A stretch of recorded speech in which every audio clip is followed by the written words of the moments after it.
thank you so much, Paul, and thank you for this opportunity because, I love to flex this muscle, and StartupOS has really helped me kind of coalesce and refine everything I've been working on. So I'm Shay Miraj, the founder of COOPP, creating on other people's property. I built a peer-to-peer marketplace for production rentals. So connecting brands and content creators with spaces so you can virtually tour, book the creative space, equipment and service packages all on one listing.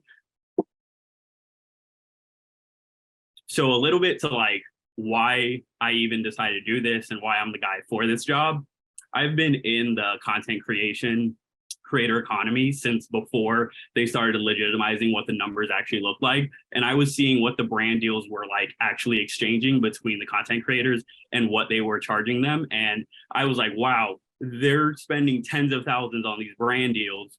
And this was the early stage of it. So through the years, just adding value however I can in tech startup community, digital marketing, influencer marketing, celebrity marketing, SaaS, copywriting. I've worn just about every hat over the years. I've spent this period kind of learning everything I can and being a sponge to the different systems and kind of just how I can add value.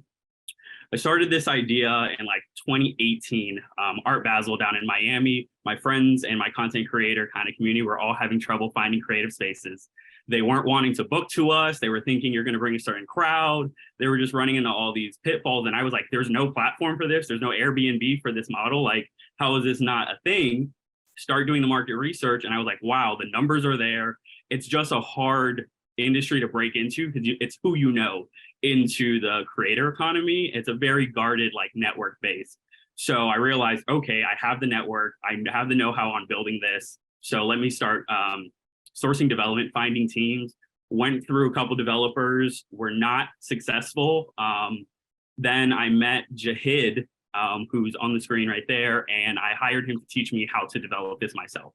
So then from there, I started reaching out to my network and started pooling on who my different brains are that are smarter than me about these different aspects of the industry and how I can like address real pain points. So I have Baka, whose architecture deals with AT&T and Drake and the creative community, providing high-level creators with brands.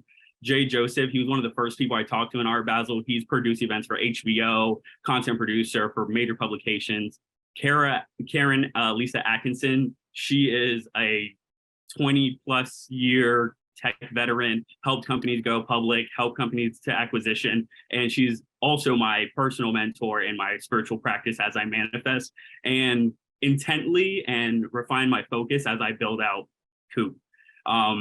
Through the product line, I linked on Kendrick Vasquez. He's the owner of HCAP Studios. It's one of the #1 studios in Miami. I pulled every feature, every product, like marketing map, everything from him. So the problem that I was finding is all US-based rental marketplaces are niche-based, are not niche-based. So PeerSpace, all these other platforms, they were focused on co-working spaces, event spaces, not really doubling down on this burgeoning creator economy that I saw, were actually having the discretionary income to spend on these bookings. I started in the kind of artist creative general space, and I realized there wasn't much liquidity because they just didn't have enough money for these bookings and for it to be lucrative enough for me to spend the time and build out the team to like facilitate these bookings. So started building very niche focused custom platforms that showcase spaces beyond what every platform is doing right now, to kind of like bring more transparency to what spaces look like, what the dimensions are, and spatially like how you can view these spaces through video walkthroughs and virtual reality 360 panoramic pictures. So you can kind of like tour studios a little deeper. No one in my industry has really stepped into the video side, but with TikTok and all these other industries, we see how direct video marketing is, especially to the creator economy. So I'm focusing on the social media aspect where 73% of creators have either a portfolio or a profile. All of the competitors are using SEO, which limits your reach because you're looking for someone who needs the space then. They're not in the active conversation where the creators are actually brokering deals and planning their projects for the years ahead. So I built COOPP, an all-in-one platform for production businesses to market and rent their space, props, equipment, and content creation services. talking with Kendrick, the owner of HCAP Studios, there's a pivot right now happening in all these spaces where they have to move from people to now servicing brands and product photography. So they can now feasibly make, their daily rate of say $500 to $1,000 working with a brand versus having to get, 4 or 5 people coming in and out, 4 or 5 productions, cleanup and XYZ that comes with running these physical photo shoots. But it's also a main facet of their business model. So they're never going to not let the people in, but they're realizing, okay, we can make more money offering the same space to brands and kind of brokering their content.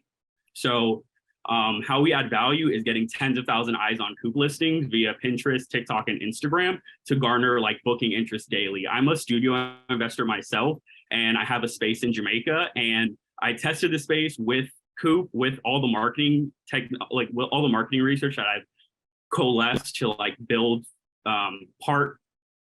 COOPP is part marketing agency, part booking platform. I saw that most of these studio owners are lacking the marketing knowledge and infrastructure on how to scale their places. They can build a space, they're the creative, they have the equipment, but they're not really able to kind of like sustain it over time. So built out systems on how you can actually produce, weekly bookings through social media content, since I've been doing it for so long. And I reverse engineering social media base is like my jam. And I see it in these kind of SaaS and technology where my e-commerce background helps me understand how I can reverse engineer these like micro communities and like really penetrate. So, and we're the only platform that offers the video and VR, which I think is going to be one of the main acquisition points for us, where we're collecting all this media and data from these spaces where none of my competitors have yet. And then we're the only platform that offer VIP location scout and brand matching. So I saw that if I could do these kind of brand and VIP location scouts, I can hit my minimum with these 5 to 20K campaigns that I'm already doing naturally. With my network, as people call me like, hey, Shay, I need a space, blah, blah, blah. And I'm kind of using the platform as that. So it's a behemoth of industry, but it's just very guarded and network based. That's why I don't think a lot of people are able to tackle the problem, just because they don't know the content creators. I've been working with some of the largest content creators when they were first building their brand in 2012. Decade later, now they're, multi-millionaire content creators who are, positioned me as I help them broker brand deals to then go back and now offer these value props to COOPP itself. So 104 billion total addressable market. I dropped that down to a 30 billion SAM that like kind of encompasses what globally is really available. And then focusing on this like production rentals and content creation space in that 10 billion and $5 billion range with 2 million professional creators is what I'm focused on. There's the 50 million creators where they're not really making money off of this. They're not tax-paying content creators. So I'm focused on these 2 million who are spending, 5 to 10K on productions. The way that my go-to-market strategy for everything e-com, anything is a multi-layered like market penetration. I like to hit my customer from every angle. They're going to be in different spaces, seeing spaces and our listings everywhere across social media. So that's using digital ads and building our own funnel through producing content daily, as in real estate pages. Real estate pages do exceptionally well on social media because it's low thought process and it's high engagement. And it really works in converting, the real estate industry has been using social media in this past like 2021, 2020 post-pandemic to really capitalize on how they're getting their listings in front of people. And I'm bringing that kind of real estate knowledge into this creative production side of it. And I like to, this community is more impactful marketing. Like they want to know that you're actually investing in the creator economy. So what we're going to do is kind of target that through events, partnerships, and press. Events, we're going to have SetCon, which is a creator and set designing competition where brands battle for the best booth, 100K sponsorships, bring a bunch of brands together, open it up for the public next day, and have a whole flood of social media content just driving all day from people wanting to go to our SetCon to create content. And with me being in the influencer space, I've worked with all the agencies, I've worked with the content creators, getting into the rooms with Rep.io and all these other systems who have, 10,000 content creators, 5,000 content creators. I've already set up the pipeline and primed them for these conversations. Like, hey, I'm going to have direct spaces and partnerships for your content creators. Just give me access so I can know who I can place where and how I can make it like more lucrative for everybody involved and just drive value. Value is like my main thing, where I know in the long run, as long as we're just the information and the like community source, you're not going to be able to not use COOPP. Shay, you have about 1 minute left, so you need to wrap it up. Thanks. Yeah, so let me just get to this is a snapshot of what COOPP looks like and what I'm primed the market now. Sourcing events in 24 hours, VIP location scouting, matching with the brands. I've already built a great database to like reverse engineer for our first 500 studios, which took me into like really getting into what our Q1 and Q2 looks like as we bring on our innovators who are in that 500 to 1,000 listings, early adopters in 1,500, 2,500, mass market adoption is our end goal at 10K listings. That's my big milestone where we can really see how we're like capturing and taking over this industry. You want to talk about your ask real quick, Shay? Yeah, I'm raising 2 million on a safe, a 20 mil val. We're using 500K as this 10K listing sprint. I like to hyper focus and do marketing sprints versus not being able to really track what you're actually doing, because this industry is changing so often. You have to know where you can pivot, how to pivot, and do it quickly so that you can attract these high level brands and creators and really offer them value. So your money is going to be going into implementing insurance, which is like a BIPD, so that we can cover in the US. Operational refinement, our customer success and our customer service is really where we're going to shine. And building a concierge white glove service is where nobody's doing right now. And if we add this to the production and to the level of productions, we just put ourselves in a whole other tier. And I'm going to have to stop you there. I appreciate it. Great presentation. I sometimes when you're presenting, you have so much more to say, and I apologize, but we have some real time commitments. I want to say that a very engaging presentation. I think David Sachs said it best. And he said, distribution is innovation. And that's where I see you really shining here, that you have a competitive advantage in your distribution, the way you're going to target the video side and the social side. And I think it's a wonderful approach and really what drives everything in the market today. So with that, panelists, any questions for Shay? Shay, what are the revenues right now? Right now, we're pre-revenue. I've been building this database up so that we can really penetrate with like 250 to 500 listings that automatically catapults us in like a 1.5 monthly recurring revenue off of a conservative value of like 500 per listing. As long as I can get 500 per listing, most of these spaces are doing 7K to 10K per month on a low end. So taking 10% of that from our take rate, I did a conservative figure at 500, and I've been like extrapolating the data from there because I know between brand packages and the bookings themselves, I can get 500 per listing as we kind of scale up. I guess the only feedback that I would give you just in terms of that, like we're in a particular market, climate right now where, the dynamics are what they are. Pre-revenue number of 20 million, in valuation, you may want to think about, I think Curtis said that this before, like proving out the model, right? Like it doesn't sound like you need a lot of money to do that, but being able to get some chips on the table, right, and really show that directional velocity, I think is, I believe in the idea that, that you've just shared with us. But I think the proof is in the pudding, and it seems like it's a very addressable opportunity for you to prove out to then reinforce that bigger number and, therefore the ask. So just think about that in terms of like your evolution of, and it's also going to keep more equity in the business itself. And then I'm curious if this is Airbnb for recording studios, if that's sort of a simple way to think about it. No, go ahead. No, it's not recording studios. So recording studios is only one part of the market, which is going to limit us entirely. And it's a very smaller side to where we do production spaces, photo studios, film spaces, film locations, and product studios particularly. No one's built this database for product studios. So I kind of focus on that side than recording studios. Recording studios have a lower average monthly. They're only charging $50 an hour. Our studios are charging $150 an hour at minimum. So got it. So then, I guess my question is, for your target market, the reason Airbnb worked was there was this unused capacity, completely unused capacity.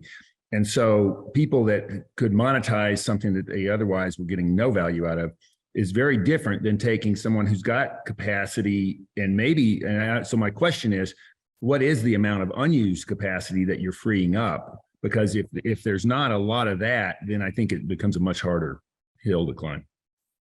Unused capacity is massive. Everybody's investing in their own home studios and all these spaces, and they're even looking at those. I kind of focused on the production side and high performing in this beginning. To what Seth was saying, I know working with these high performing studios, we're just siphoning off our 10% as I broker these deals and as I build out my team to broker these deals and kind of keep the flow going with their bookings. So I focus on studios that also have a social media following because they're the easiest to adopt to our technology, where they know how to sign up a profile, they know how to add pictures, they know they're basically building a social media profile for their space, and then we handle SEO and marketing for them and just siphon off our 10% as we get them bookings. Cool. I'm a user of Peerspace. How do you differentiate? So Peerspace doesn't have all of the showcasing abilities that we have. They haven't niched down and made custom platforms for this side of production. As you know, they started in the event space and they kind of stuck with the same UI UX for it, where I've worked with production and location scouts to give an in-depth look into these spaces that Peerspace, Liquid Space, Placer, all of them are doing 2D pictures and just very general profiles. And then they focus on SEO, where we're going to focus on social media. Their social media presence is abysmal. And I already see like, okay, if every marketplace has abysmal social media, it's kind of like e-commerce where you can fix up a UI, you can get a better looking product and a better functioning product to somebody that really kind of alleviates and serves them and offer them something that's like, okay, like really reaching the masses to where, 73% of this 2 million creator economy is on Instagram. And none of my competitors are using Instagram, which blows my mind. And I realized, okay, you guys aren't really knowing the creator economy, because if you really needed to double down on it and kind of move into that space, as they've only pivoted recently, they would have recognized, okay, with this production side, let's start building it out to like offer more value. If you could provide again, the packaging matters here, because again, when you think about, if I'm, looking to, have either as an individual content creator or a company that creates a shit ton of content, I don't want to invest in studios. Believe me, I used to have studios. I had a full production studio at Hewlett Packard. You don't need that kind of stuff. You want it all on demand. You want it all dynamic. You want it fully turnkey. You want to be able to leverage the same teams. You want to be able to do it globally. You want to have command and control. And so if you can integrate that entire experience, including the physical locale, that's a sweet use case. Thank you. You already see where I'm going with this. I want to build out this kind of creator tool as we add to this like product feature list, because there's a gap in collaborative tools in productions, as you know, like getting to the end result, especially in content creation. People are still winging it and they're not really putting process and systems behind. And that's what I always tell my clients. I'm like, look, stop just winging it with content and thinking, okay, we're going to book a space, we're going to take pictures, and we're going to do this without a full kind of treatment to what other industries do. Exactly. So that's where this funding is going to come in, is I want to take this development to the next level. I learned how to build this system myself because I was like, I need to learn how to process the payments. I want to be able to do everything myself to learn all of this. But in this, WordPress ecosystem and the limitations that these themes have in general, it's a good MVP to scale to our first 1,000 to 2,000 bookings. But I want to be able to offer so many more tools in this wheelhouse that kind of like will just bring our like AOV up as we process these deals.